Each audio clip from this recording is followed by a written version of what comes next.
कर्तव्यात कचराई करणाऱ्या 7 पोलीस कर्मचाऱ्यांवर वर्षाच्या पहिल्याच दिवशी निलंबनाची कारवाई करत पोलीस अधीक्षकांनी दिला दणका।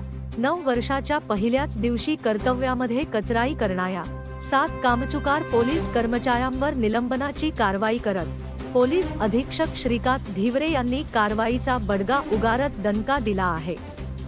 31 डिसेंबरच्या पार्श्वभूमीवर शहरासह जिल्हाभरामध्ये पोलीस प्रशासनातर्फे कडेकोट बंदोबस्त तैनात करण्याचे आदेश धुळे जिल्ह्याचे पोलीस अधीक्षक श्रीकांत धिवरे यांनी अधिकाऱ्यांना दिले होते। या बंदोबस्ताच्या पार्श्वभूमीवर पोलीस प्रशासनातर्फे संपूर्ण जिल्हाभरात कडेकोट बंदोबस्त देखील तैनात करण्यात आला होता। परंतु आपली ड्युटी सोडून मोबाईल स्विच ऑफ करत दांडी मारणाऱ्या 7 पोलीस कर्मचाऱ्यांवर पोलीस अधीक्षकांनी वर्षाच्या पहिल्याच दिवशी निलंबनाची कारवाई करत कारवाईचा बडगा उगारल्याने पोलीस दलात एकच खळबळ उडाली आहे।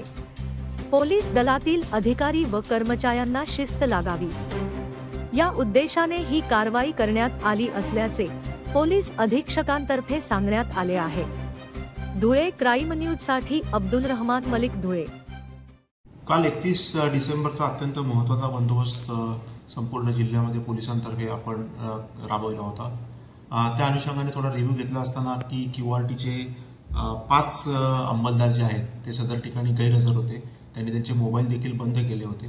त्या 5 लोकांना तसेच नियंत्रण कक्ष आणि मोटर व्हेकलमधला डिपार्टमेंटमधला एक ड्रायव्हर यांनी देखील तिथे ते हजर नव्हते, त्याचे मोबाईल बंद होते। या अनुषंगाने आपण एकूण 7 लोकांना निलंबित केलेलं आहे, जेणेकरून भविष्यामध्ये त्यांच्यामध्ये शिस्त यावी, येणाऱ्या कायदा व सुव्यवस्था प्रश्न निर्माण करण्यासाठी सर्व यंत्रणा सक्षम व्हावी आणि हा मेसेज सगळ्यांना क्लिअर जावा याकरिता त्यांचं निलंबन करण्यात आलेलं आहे।